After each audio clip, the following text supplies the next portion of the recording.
जीवन में आपने कितनी दिवाली देखी, कितनी होली देखी, इसका महत्व अवश्य है। जैसे इस माह भी होली आएगी मार्च में, पर उससे भी ज़्यादा महत्व है कि उनमें से कितनी आपने जम के मनाई, कितना आपने खुशी, आप कह सकते हो उल्लास उनसे प्राप्त किया। ठीक उसी तरह आपने कितने दिन, कितने वर्ष देखे, वो भी महत्वपूर्ण है, और उससे भी ज़्यादा महत्वपूर्ण है कि उन वर्षों में जीवन कितना था। इसलिए अपने जीवन को जम के जिए, खुशी से जिए। खुशी किसी लक्ष्य में नहीं है, बल्कि खुशी से किसी लक्ष्य को प्राप्त किया जा सकता है। इसी सोच के साथ मैं आप सभी का स्वागत करता हूं ज्योतिष के स्पेशल वीडियो में, जो कि वृश्चिक के मामले में है, वृश्चिक राशि वालों के लिए है कि आपके जीवन में जो ये बहुत सारे परिवर्तन इस माह आने वाले हैं वो क्या लेकर आएंगे। जैसे कि शुक्र और शनि का साथ, जैसे कि मंगल का अपनी उच्च की राशि से कुंभ राशि में जाना, और राहु बुध और सूर्य का संगम, ये क्या लेकर आपके जीवन में आने वाला है। मैं हूं आपके साथ डॉक्टर दिलीप। जल्दी से देख लेते हैं कि भाई ग्रह कहाँ पर बैठे हैं, फिर देखेंगे कि इसका आपके करियर पर, पढ़ाई लिखाई पर, बिजनेस पर, व्यापार पर, प्रेम जीवन पर, एजुकेशन पर, शादी विवाह पर, सभी पर क्या फ़र्क पड़ेगा। किस दिन को हम करना चाहिए, किस दिन क्या कर सकते हैं, किस दिन नहीं करना चाहिए कोई चीज़, किस चीज़ के लिए कौन सी तिथियां शुभ हैं। जैसे आप बिजनेस शुरुआत करने की सोच रहे हो, किसी चीज़ का नाम रखने की सोच रहे हो, या शादी विवाह के लिए कौन सी तिथियां शुभ रहेंगी, सब कुछ देखने वाले हैं। चलिए जल्दी से देखते हैं कि पहले भाव में कोई नहीं, दूसरे में कोई नहीं, और तीसरे में मंगल बैठे हैं, वो भी उच्च के। मंगल आपके राशि के स्वामी हैं, आप इसको यहाँ भी देख सकते हैं। 8 नंबर मतलब वृश्चिक, स्वामी मंगल, जो मकर में उच्च के होते हैं। 15 तारीख तक हैं, और अभी अगले महीने मार्च में, तो बहुत महत्वपूर्ण है ये। इसके साथ साथ चौथे भाव में शुक्र और शनि, ये जो शुक्र हैं यहाँ पर 7 तारीख को आएंगे, पर पूरे महीने यहीं पर हैं, तो मेन तो यही परिवर्तन हुआ, इसलिए मैंने इसको यहाँ दिखा दिया, शुक्र और शनि। अब ये पंचम भाव है, जहां आप सूर्य, बुध और राहु को देख सकते हैं। हालांकि बुध यहाँ 7 को और सूर्य यहाँ पर 14 तारीख को आएंगे। इस माह मीन संक्रांति है, सूर्य मीन राशि में आने वाले हैं। और मीन तो बोलते हैं कि जहाँ शुक्र प्रेम उच्च का होता है, इसीलिए तो होली आ रही है। होली में हम, आप कह सकते हो कहीं ना कहीं प्रेम का संदेश देती है होली, अच्छाई की बुराई पर विजय का संदेश देती है। और इस माह सूर्य जो राजा है वो गुरु की राशि में रहते हैं। इसके बाद अगला जो भाव है, जो षष्ठ भाव है, उसमें आपकी मेष राशि है, उसमें गुरु गोचर कर रहे हैं। सप्तम, अष्टम, नवम, दसम, 7, 8, 9, 10 भाव खाली। एकादश भाव 11वें भाव में केतु बैठे हुए हैं। 12वां भाव आप देख सकते हो वो भी खाली है। भावे 12वां है, राशि यहाँ पर 7वीं है, तुला राशि है, ये देख सकते हो। 7 मतलब तुला राशि। भाव हमेशा ऐसे ही होते हैं, 1, 2, 3, 4, 5, 6, 7, 8, 9, 10, 11, 12। अंदर ये जो लिखा हुआ है ये राशि लिखी हुई है आपकी। अब शुरुआत करते हैं। कुंडली का सबसे महत्वपूर्ण भाव कौन कौन से होते हैं, जिनको हम पिलर्स बोलते हैं। जैसे एक खाट होती है, एक बेड होता है, तो उसके 4 पाए होते हैं ना, जिसपे वो टिका रहता है, वो होते हैं 1, 4, 7, 10। 1, 4, 7, 10 ये सबसे महत्वपूर्ण भाव है। अगर इनमें कोई भी ग्रह ना हो और इधर उधर राजयोग बने हो, तो ऐसे व्यक्ति की लाइफ में अपॉर्चुनिटी रहती हैं, पर बहुत चांस होता है कि वो प्रयास नहीं करता, या उनको ग्रैब नहीं कर पाता, या उनके लिए कर्म नहीं करता। और इसके बाद दो महत्वपूर्ण भाव हैं, वो है 5वां और 9वां। इनको हम त्रिकोण बोलते हैं। ये कहीं ना कहीं आपका सपोर्ट दिखाता है कि आपको सपोर्ट किससे मिलेगा, आपको सहायता किससे मिल सकती है, आपका सपोर्टर कौन रहेगा। ये सेकंड इंपॉर्टेंट भाव हैं। तो इसमें आप देख सकते हो राहु, बुध और सूर्य आ रहे हैं आपको। तो आपको इस महीने फॉरेन चीज़ों से लाभ हो सकता है, अगर आप अपनी वाणी पर ध्यान दें। क्योंकि राहु के साथ बुध आ गए, सिर्फ बुध होते तो थोड़ा सा आप कह सकते हो उतना दिक्कत की बात नहीं थी। हालांकि बुध नीच के हो रहे हैं यहाँ पे, और अगर 6, 8, 12 का स्वामी नीच का हो जाए तो ठीक ही है, कोई दिक्कत नहीं है। 8वें भाव का स्वामी नीच का हो रहा है, ये तो ठीक है कि आपके लाइफ के कुछ बड़ी चलती हुई समस्याएं खत्म हो सकती हैं। पर 11वें भाव का स्वामी भी नीच का हो रहा है, राहु के साथ आ रहा है, तो लाभ के मामले में आपको अपनी वाणी को, डॉक्यूमेंट्स का बड़ा ख्याल रखना होगा। पढ़ाई लिखाई के मामले में भी मेहनत की आवश्यकता है, और प्रेम जीवन में विश्वास को बनाए रखना है। किसी छोटी मोटी बात को लेकर शक वगैरह में नहीं जाना है। इस तरह की संभावना बनती है कि नए रिश्तों में कुछ मतभेद आपस में रह सकता है, प्रेमी प्रेमिका के बीच, दोस्तों में भी कुछ मतभेद होने की संभावना बन रही है। खासकर कि तारीखें मैं आपको बता देता हूँ, 13, 21, 25 तारीख को, इसके साथ साथ 18, 27 और 28 तारीख को इस तरह की संभावनाएं ज़्यादा बन रही हैं राहु के प्रभाव के कारण। साथ में सूर्य भी राहु के साथ आ रहे हैं। हालांकि सूर्य दशम के स्वामी है, पंचम में जाके राजयोग बना रहे हैं अपने से अष्टम का। 1, 2, 3, 4, 5, 6, 7, 8 अष्टम मतलब ट्रांसफॉर्मेशन, बदलाव, चेंजेस। तो कार्य में ट्रांसफॉर्मेशन, बदलाव आदि तो आ सकते हैं, पर चूंकि राहु है तो सडन ट्रांसफॉर्मेशन, सडन बदलाव जो आपने नहीं सोचा ऐसा भी कुछ हो सकता है। और उसमें कहीं ना कहीं आपकी ईगो का, आपके बॉस से कुछ मतभेद का, ऑथोरिटी से कुछ ना कुछ चैलेंज का रोल रह सकता है। और इस तरह की घटनाएं भी आप कहेंगे कि 17, 18, 27, 28 को ज़्यादा होने के चांस है। 9, 10 को भी राहु की एनर्जी काफ़ी स्ट्रांग है। और सूर्य की बात करें तो 15, 24 और 25 तारीख को इस तरह की पॉसिबिलिटी सूर्य यहाँ बना रहे हैं, क्योंकि सूर्य 14 तारीख से पहले यहाँ रहेंगे। जब यहाँ पर रहेंगे तो घर जमीन खरीदने का योग बना रहे हैं, उच्च पद प्राप्ति करा सकते हैं, गवर्नमेंट जॉब दिला सकते हैं। इसमें भी 6, 7, 4 और 5 तारीखें काफ़ी शुभ हैं। और जो मैंने कहा कि जमीन जायदाद से संबंधित कुछ छद करा सकते हैं, आपको पोस्ट पोजीशन दिला सकते हैं। तो इसमें जमीन के लिए 1, 5, 6, 10, 19, 29, 30 तारीखें हैं, शुभ हैं। जमीन से संबंधित अगर आपको कोई काम करना है, वाहन से संबंधित कोई काम करना है तो 1, 3, 8, 15, 17, 20, 25, 27, 28, 29 तारीखें आप चुन सकते हैं। काफ़ी शुभ हैं आपके लिए, काफ़ी अच्छी हैं। अगर आपको व्हीकल से संबंधित कोई भी काम करना है, व्हीकल खरीदना है, सर्विस करानी है, कुछ दिक्कत आ गई है उसको ठीक कराना है, तो आप इसका यूज़ अवश्य करें। इसके साथ साथ ही तो सूर्य का गोचर हो गया, राहु पर भी हमने थोड़ी सी बात कर ली और बुध पे बात की।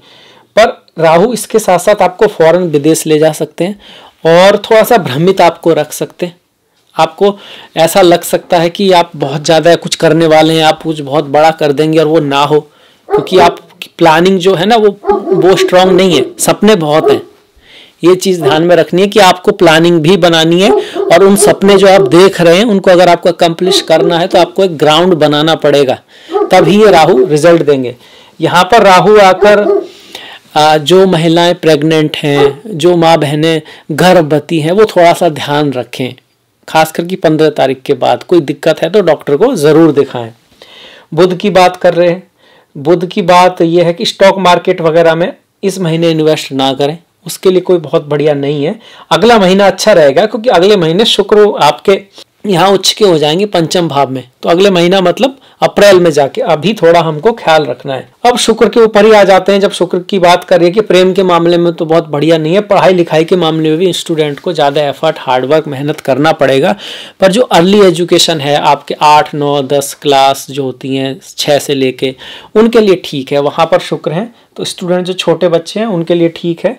और घर जमीन से संबंधित भी कुछ आपको पॉजिटिव न्यूज़ इस महीने मिल सकते हैं, जो कि मैंने बताया कि भाई जमीन से संबंधित कोई काम है तो आप कर सकते हैं। और पॉसिबिलिटी भी है कि अगर आपका प्रयास चल रहा है तो उसमें आपको कामयाबी मिल जाए। शुक्र यहाँ पर 12वें भाव के स्वामी चौथे भाव में बैठे हैं और सप्तम का स्वामी अपने से दसम में गया, तो व्यापारियों के लिए बढ़िया है। बिजनेस के लिए तो अच्छा है, सिर्फ 14 दिन, जॉब के लिए 14 दिन ज़्यादा बढ़िया है। उसके बाद बदलाव, चेंजेस के योग बन रहे हैं। पर व्यापारियों के लिए 7 तारीख से लेकर महीने के एंड तक काफ़ी अच्छा योग बना हुआ है, क्योंकि सप्तम भाव का स्वामी अपने से दसम आ रहा है। मतलब अपने व्यापार के लिए आप बहुत एफर्ट करोगे, उसको रिजल्ट देने की कोशिश करोगे, उसको आप प्रयास करोगे, उसका कहीं ना कहीं रिजल्ट आपको धीरे धीरे से पर मिलेगा जरूर। यही शादी विवाह में भी है। शादी विवाह के लिए आपको एक तो प्रेमी प्रेमिकाओं के लिए तो थोड़ा सा टफ है, पर जो लोग शादी में हैं उनके रिश्तों में मजबूती आएगी अगर वो अपना 100% देते हैं तो, क्योंकि सप्तम का स्वामी भी अपने से दसम में जा रहा है। आपको मेहनत करनी पड़ेगी, एफर्ट करना पड़ेगा, जिम्मेदारी निभानी पड़ेगी। छोटी मोटी बातों को ध्यान में न रखकर अपने लक्ष्य और गोल की तरफ दोनों को मिल के आगे बढ़ना होगा। एक दूसरे को समझ के आपको उसका कहीं ना कहीं रास्ता जरूर मिलेगा। इसके बाद गुरु, देखिए गुरु का 6ठे भाव में गोचर वैसे तो पॉजिटिव नहीं मानते, पर ये अच्छी बात है कि अपने मित्र की राशि में है और कोई भी गोचर हो कुछ ना कुछ पॉजिटिविटी उसमें रहती है। अब जैसे यहाँ पर जो गुरु हैं, जो आपके पंचम के स्वामी हैं, 6ठे भाव में जा रहे हैं, तो आपको एक प्रेरणा देंगे कुछ करने की, आगे बढ़ने की, एक हिम्मत देंगे। पंचम का स्वामी जब 6ठे में जाता है कहीं ना कहीं शंख योग जैसी स्थिति बनती है। फॉरेन विदेश यात्रा ट्रैवल पर इस समय आप हो सकते हो। कहीं ना कोई ट्रैवल, खर्चा वगैरह इस समय आपका बढ़ा हुआ रहेगा।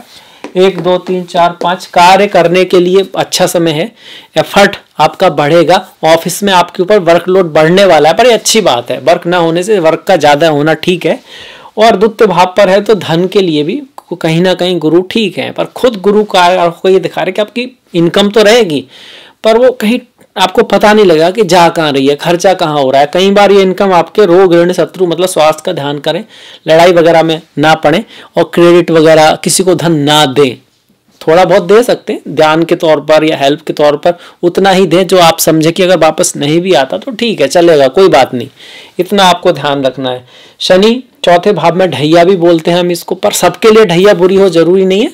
अगर आपके शनि चंद्रमा की अपने से 6-8 बैठे हुए हैं, गुरु और चंद्रमा अपने से 6-8 में है, शनि की चंद्रमा पे दृष्टि है, चंद्रमा पापकत्री योग में है, नवांश चार्ट में शनि चंद्रमा साथ में है, तो फिर आपको ये दिक्कत महसूस होगी कि आपको नींद नहीं आ रही है, आप एक जगह पर रुक नहीं पा रहे हैं, माता पिता की से भी आपकी नहीं बन रही है, एफर्ट करने के बाद भी चीज़ें थोड़ी सी उतार चढ़ाव से चल रही हैं, पर ये भाग्य नहीं है, ये आपका कर्म है जो हमने कभी किया, आज हमारे सामने आ रहा है। पर इन सबके बावजूद हमें अपनी सारी रिस्पॉन्सिबिलिटी निभानी है, आशा विश्वास को नहीं छोड़ना है प्रभु में, और आत्मविश्वास को बनाए रखना है। अगर आप ऐसा बनाए रखोगे तो आप अपनी स्थिति से आज नहीं तो कल उभरोगे, और जो प्रयास करता है उसकी तो ईश्वर भी सहायता करते हैं। तो ये शनि का भी हो गया। मंगल की देख लिया हमने, पर मंगल को एक बार रिपीट कर देते हैं कि पहले भाव का स्वामी, राशि का स्वामी तृतीय भाव में पराक्रम, मेहनत, एफर्ट, हार्डवर्क कराता है, प्रॉब्लम लाता है, दिक्कतें लाता है, पर उसको सहन करने की, उससे ऊपर जाने की आपको एबिलिटी भी देता है। आपको बस साथ नहीं छोड़ना है, तैयारी करते रहना है, एफर्ट करते रहना है, इंतजार नहीं करना है, कोशिश करनी है, रास्ते ढूंढने हैं उस चीज के। और 15 तारीख को फिर ये मंगल यहाँ पर आएंगे। जब यहाँ पर आएंगे तो घर जमीन के लिए अच्छे हैं, जॉब वगैरह के लिए भी अच्छे हैं, माता से कुछ मतभेद करा सकते हैं, और आपको प्रयास करते रहना है, पर लड़ाई झगड़े से बचना है, पेशेंस को बनाए रखना है। यहाँ पर जब मंगल आते हैं तो हनुमान जी की पूजा मंगल के दिन अवश्य करें, हो सके तो शनिवार को भी हनुमान जी के मंदिर जाएं, सिंदूर वगैरह चढ़ाएं, और हनुमान जी पर आप सरसों का तेल, सिंदूर, इस तरह की चीज़ें जो हैं वो चढ़ा सकते हैं, और गरीबों की कुछ मदद अवश्य करते रहें। ओल्ड एज व्यक्ति हैं उनकी आप मदद करें, ऐसे लोग जिनको कार्य की आवश्यकता है, और अगर आप किसी तरह से उनकी हेल्प कर सकते हैं वो भी बहुत बढ़िया रहेगा। कुष्ठ रोगी हैं, विकलांग लोग हैं, दिव्यांग लोग हैं, वृद्ध लोग हैं, इनके प्रति सेवा सम्मान का भाव के साथ उनकी हेल्प करें। ऐसा ना हो कि आप हेल्प तो कर रहे हो पर मन में कोई भाव ही नहीं है। ईश्वर परमात्मा परमेश्वर के लिए भाव सर्वप्रथम है, कर क्या रहे हो वो बाद में। आपका भाव ही खराब है तो फिर कुछ भी आप करोगे उसका रिजल्ट नहीं आएगा, और जो भी करोगे आपको रिजल्ट के लिए करना भी नहीं है, मन से करना है, दिल से करना है। उसके बाद रिजल्ट दे रहे हैं तो बहुत अच्छी बात है, नहीं भी दे रहे हैं तब भी अच्छी बात है। ईश्वर हमसे ज़्यादा समझदार है इस बात में कि हमारे अच्छे कर्म का रिजल्ट उसे कब, कहाँ और कैसे देना है।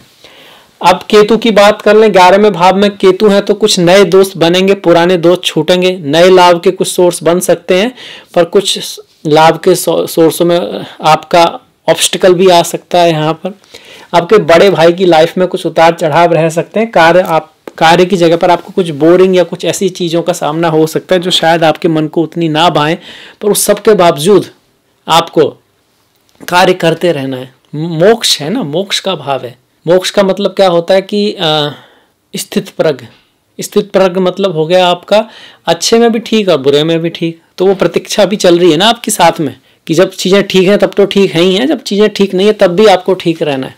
तो फिर केतु आपको अच्छा रिजल्ट देंगे। इसके साथ साथ गणेश जी की पूजा करें, गणेश चतुर्थी का पाठ करें। बुधवार के दिन जौ और बाजरा जो है या बाकी के अनाज भी मिला के पक्षियों को डालें तो आपके लिए बढ़िया रहेगा, अच्छा रहेगा। तिकोना ध्वजा जो होता है उसको आप मंगलवार के दिन मंदिर पर, हनुमान जी के मंदिर पर दे सकते हैं, बुधवार के दिन गणेश जी के मंदिर पर दे सकते हैं, अगर केतु की दशा है और आपके रिजल्ट अच्छे नहीं आ रहे हैं तो ये हो गए हमारे त्योहार। शादी विवाह के लिए जैसे मैंने कहा महीना ठीक है, तो उसके लिए जो मुहूर्त हैं वो 1 2 3 4 5 6 7 10 11 12 ठीक ही कहा मैंने, बहुत ग्रेट नहीं कहा, क्योंकि गुरु जो है छठे भाव में चल रहे हैं इस वजह से। ओवरऑल इस महीने में अगर देखें विद्या आरंभ के लिए आपको 6, 7, 20, 21 कुछ एजुकेशन कुछ प्राप्त करना है, कुछ सीखना है, उसके लिए नामकरण, किसी चीज़ को नाम देना है, अपना प्रोजेक्ट है, संतान है, किसी भी चीज़ का आपको नाम रखना है, आपकी कोई प्रोफाइल है, उसके लिए 1, 3, 6, 7, 8, 11, 15, 17, 20, 24, 25, 27, 28, 29 मार्च, ये शुभ तारीखें आपकी आती हैं। ओवरऑल इस महीने में 8, 10, 12, 16, 24, 29, 31, इसके साथ साथ 12 और 16 कुछ ज़्यादा ही शुभ हैं। अब आ जाते हैं त्योहारों के ऊपर। त्योहार मतलब हम, अब एक व्यक्ति क्या होता है, आपकी सोच, आप हो, आप जिस चीज़ से जुड़े हो वो भी आप हो। अगर आपकी सारी मेमोरी चले जाए तो आप कहाँ हो, आपको भी खुद पता नहीं कि आपका कहाँ हो, कौन हो। तो आपके जो त्यौहार हैं वो आपका पास्ट है, आपकी पहचान है, आपकी आइडेंटिटी है। उसको जानना, उसको जान के उसको समझने से आपका बहुत लाभ होने वाला है। और जब तक नहीं जानोगे तो आपको पता ही नहीं होगा कि इससे मेरा क्या लाभ हो सकता है या नहीं है, वो फिर दूर की सुनी सुनाई बात में है। इसलिए अपने त्योहारों को जानें, उसके बारे में पढ़ें, उसको मनाएं, उसमें फास्ट वगैरह जो आते हैं उनको थोड़ा बहुत करने की कोशिश करें। आप देखेंगे आपके जीवन में पॉजिटिव बदलाव ज़रूर आएगा। तो 8 तारीख की महाशिवरात्रि है, आपको शिवरात्रि की दिल से शुभकामनाएं। 24 तारीख का होलिका दहन है और 25 तारीख की होली है। तो होली आपको बहुत बहुत मुबारक हो और ये त्यौहार आपके जीवन में ढेर सारी खुशियों के रंग लेकर आए, खुशियाँ लेकर आए।